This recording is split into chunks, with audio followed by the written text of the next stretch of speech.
So you're looking to really understand Ireland, to get beyond the surface level quickly but thoroughly, and that's exactly what we're aiming for here.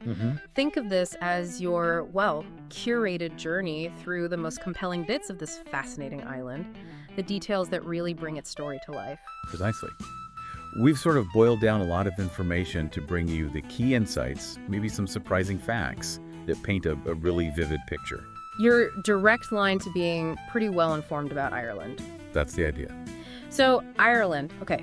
Picture an island nation off the northwest coast of Europe, sure, but it's also a place where, ancient history feels very present alongside modern life. Absolutely. It's known for more than just, like, postcard views, right? Yeah. We're talking rolling green hills that have seen millennia of history, rugged coastlines shaped by the Atlantic. And the legends that come with that. Exactly. Ancient castles holding secrets and cities just buzzing with this unique cultural energy. It's an image, yeah, but one with layers we want to peel back.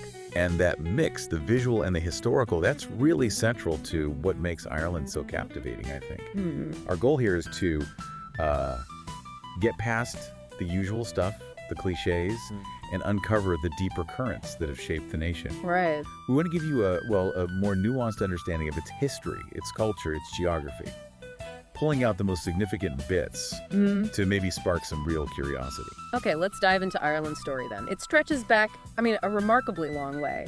We're talking about the Celts arriving around 500 BC. Yeah, and this wasn't just, people moving in. It really laid the foundations for so much of what we think of as Irish culture, Irish mythology. It's amazing how that legacy endures. Oh, absolutely. Like the intricate knotwork designs you see, well, everywhere in Ireland. On ancient stones, manuscripts, even modern jewelry. They come straight from Celtic art. Wow. And they weren't just decoration, they had real symbolic meaning, about interconnectedness, eternity, that kind of thing. And figures like Cuchulainn or Queen Meb. Exactly. Cuchulainn, the legendary warrior, Queen Meb, this really powerful ruler. They're not just characters in old stories. They kind of embody these enduring ideals that still resonate in Irish identity today. Incredible how those early influences are still felt. So then, moving forward, Middle Ages, Ireland was split into different kingdoms, right? Lots of local power struggle. A patchwork of kingdoms. But the 12th century, that brought a huge shift with the Norman invasion. Yeah. And that really marks the beginning of this long, very complex period of English influence and control. It wasn't a straightforward takeover, though. No, not at all. Yeah. The Normans brought in a feudal system, and that completely changed land ownership, the social structure. It created layers of conflict, resistance that played out for centuries, really shaped the political landscape. And that tension seems to ramp up significantly in the 17th century. From what we've looked at, this was a key time for cementing English power. It was pivotal, yeah. But it also led to a lot of political and religious strife, unfortunately. Precisely. The 17th century saw major land confiscations, the introduction of penal laws targeting Irish Catholics, restricting their rights severely. Right. And these policies just deepened the divisions, fueled resentment.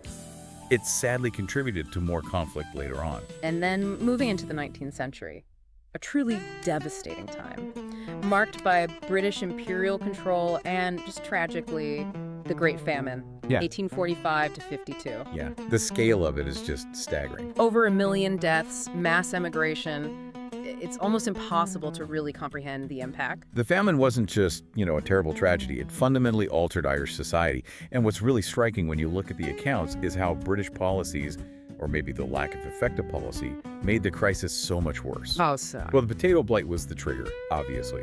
But the existing economic setup, the political structures under British rule, they just amplified the devastation. The level of suffering, well, arguably it could have been lessened. So the famine became this powerful symbol. A huge symbol of oppression, yeah.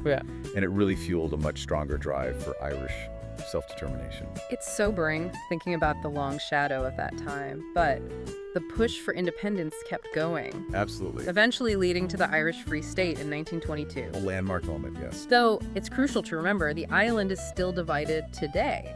You have the Republic of Ireland and Northern Ireland, which remains part of the UK. That division is still a very significant part of the Irish story, absolutely. The journey to independence showed incredible resilience, but the partition left behind really complex political, social issues that are still being worked through. Understanding that history is key to understanding Ireland now. Definitely. Okay, so that gives us a powerful, if sometimes difficult, grasp of the history. Now let's shift focus a bit. Let's talk about some places that bring all this history and culture to life, the must-see attractions. Right. And where better to start than Dublin, often called the cultural heart of Ireland. Dublin really does pulse with history, but also this amazing contemporary energy. What's fascinating is how the city itself seems to have inspired so many literary giants. Joyce, Beckett, Oscar Wilde. Exactly. James Joyce's Ulysses is like a map of Dublin. You can almost walk the paths of these writers through the city streets. The city is almost a character in their work. And you can actually go to Trinity College, this incredible historic university home to the Book of Kells. Oh, the Book of Kells. Breathtaking. A 9th century illuminated manuscript. The artistry is just unbelievable. Seeing that must feel like connecting directly to Ireland's early Christian past. It really does. It's a masterpiece of medieval art. And Trinity College itself, the architecture, the history, it's a tangible link to centuries of Irish intellectual life. Dublin also has landmarks like Dublin Castle, which has been central to Irish history for ages, and St. Patrick's Cathedral. Majestic places steeped in history. And then the Guinness Storehouse. Maybe not for everyone, but it's such an iconic Irish brand. It's more than just a brewery tour, actually. It's quite an immersive look at Irish industrial history, cultural history, too. Guinness is so intertwined with Irish identity. And you can't talk about Dublin without mentioning the pubs and the music scene. Oh, absolutely vital. The pubs, especially those with traditional Irish music sessions, they aren't just places for a drink. They're social hubs where stories get told, traditions are kept alive. It's fantastic. Sound like a really vibrant city. And for people wanting to dig deeper into the nation's story, you mentioned the National Museum of Ireland and Kilmainham Jail. Yes, Kilmainham Jail, which we touched on historically. Now it's a museum, and it's incredibly powerful. It tells the story of the independent struggle from right inside the prison walls where so much happened. Walking through those corridors must be quite something. It's profoundly impactful. You really get a visceral sense of the sacrifices made by Irish nationalists over the years. It's essential, really, for understanding that path to independence. Right. Okay, let's move from the city buzz to some dramatic natural beauty. The Cliffs of Moher. Just the name sounds spectacular. They really are awe-inspiring. They rise, over 700 feet straight out of the Atlantic in County Clare, and they stretch for about 14 kilometers. Wow. It's just this raw, majestic sight. The waves crashing below, thousands of seabirds swirling around. It's unforgettable. And there's a visitor center, too, to learn about the geology, the wildlife. Yes, which is great context. But honestly, the main thing is just walking along the cliff paths, taking in those huge panoramic views. It's definitely a photo opportunity. Oh, absolutely. Some of the most iconic views in all of Ireland. But it's more than just pretty. There's this sense of, standing at the edge of the world, feeling the power of the ocean. Okay, from dramatic cliffs to a famous scenic drive, the Ring of Kerry. This sounds like the classic Irish countryside experience. It really is. It's a 179-kilometer loop, and it takes you through such a stunning variety of landscapes. You've got rugged mountains, serene lakes reflecting the sky, dramatic bits of coastline. Like a highlights reel of Irish scenery. Exactly. A concentrated dose. And there are key stops along the way, like the beautiful Killarney National Park. Muckross House, I've heard of that. Yes, the historic Muckross House and Gardens. And charming villages like Kenmare, perfect for experiencing local life. It's a really well-rounded journey through County Kerry, and you also find historical spots dotted along the route, like Torque Waterfall or Stake Fort. Stake Fort, what's that? It's an incredibly well-preserved ancient stone ring fort. Gives you a real glimpse into Ireland's distant past, thousands of years ago. So the Ring of Kerry blends natural beauty with history. Perfectly, with lots of chances to stop, explore villages, maybe find some traditional food, just soak in the landscape. Now, we mentioned it earlier, but Kilmainham Jail feels like it deserves its own focus as a symbol of Ireland's struggle for independence. It really does stand out. Built back in 1796, it's much more than just an old prison. It's like a monument to Irish nationalism. Because so many key figures were held there. Exactly. Leaders of uprisings, including many from the 1916 Easter Rising, were imprisoned there. Some were executed there. That gives the place profound historical weight. And becoming a museum means those stories don't get lost. Right. It ensures those sacrifices are remembered.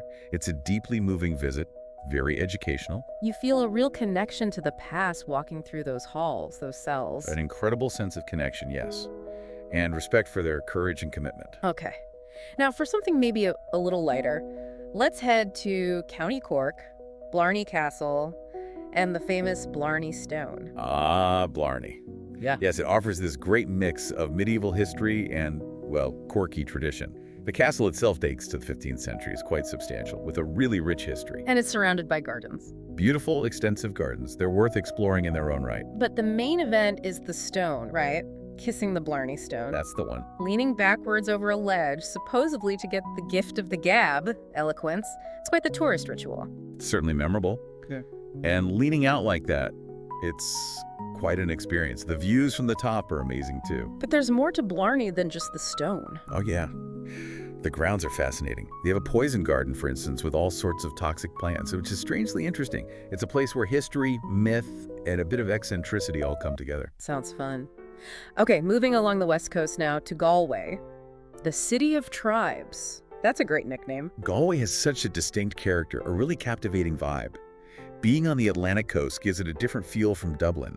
It's famous for its art scene, medieval buildings, and just this lively, almost bohemian atmosphere. And those colorful streets, Shop Street, Quay Street, sounds like the heart of it all. Absolutely, they're buzzing, full of traditional pubs, unique shops, great restaurants serving Irish food, and of course, live music everywhere. You could just wander for hours. Easily. Soaking up the atmosphere, popping into pubs for a pint, and some brilliant traditional music. It's fantastic. And Galway is also the gateway to the Aran Islands. Ah, right. What are they like? They offer a glimpse into a more traditional Gaelic-speaking Ireland.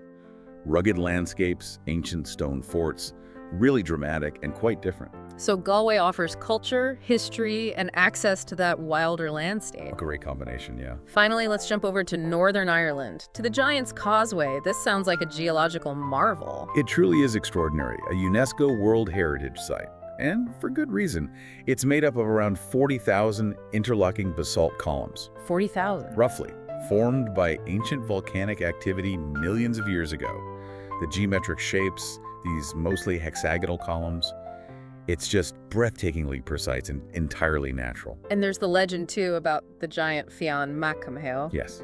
The story goes that he built it as a pathway, a causeway, to Scotland to fight another giant. It adds this wonderful layer of folklore to an already incredible place. So you get the science and the myth.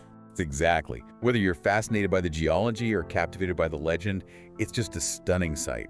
Its natural beauty and geological importance are undeniable, but the story really captures the imagination, leaves a lasting impression. So as we wrap up this deep dive into Ireland, it's really clear, isn't it? This is an island where history, myth, stunning natural beauty, they're all woven together. Inextricably linked, yeah. Yeah. Creating somewhere truly unique and compelling. From Dublin's vibrant literary streets to the wild coast of the Cliffs of Moher, the Giant's Causeway, Ireland seems to offer just an incredible range of experiences. It really does. Something for pretty much every interest, I'd say.